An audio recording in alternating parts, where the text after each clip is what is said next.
High, আমি জয়িতা আর তোমাদের সবাইকে জানাই ভেরি গুড মর্নিং। তো তোমরা সবাই কেমন আছো?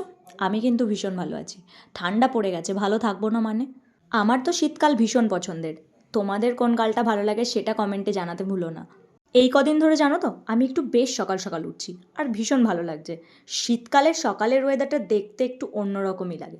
তো তোমাদেরকেও বলবো একটু সকাল সকাল ওঠার চেষ্টা করো, যাতে ভোরবেলার ওই কুয়াশা ভরা সকালটা দেখতে পাও। আর নিজের জীবনের যত কুয়াশা আছে সব মিটে যাবে উঠেই দেখো। যাই হোক, সকাল সকাল উঠেই আমি আগে রেডি হয়ে আমার ডিউটির জন্য বেরিয়ে যাই। আর জানো তো, ডিউটিতে গিয়ে না আমি কোনো ভিডিও করি না, কারণ ফোন সেখানে অ্যালাউ থাকে না, তার জন্যই ভিডিও করা সম্ভব নয়। ওই জন্যই বিকেল থেকে আবার শুরু করি।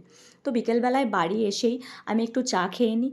তারপরে আমি আমার বিড়ালটাকে খেতে দিচ্ছিলাম, যেহেতু ওর শরীরটা খুব খারাপ, ও কদিন ধরে কিচ্ছু খাচ্ছে না। তো আজ একটু মাছ রান্না হয়েছিল, সেটাই দিয়েছি, তাও ও পুরোটা খায়নি। তারপরেই আমি টিউশন পড়াতে চলে গেছিলাম। তো আবার দেখা হচ্ছে নেক্সট কোনো ভিডিওতে। টাটা।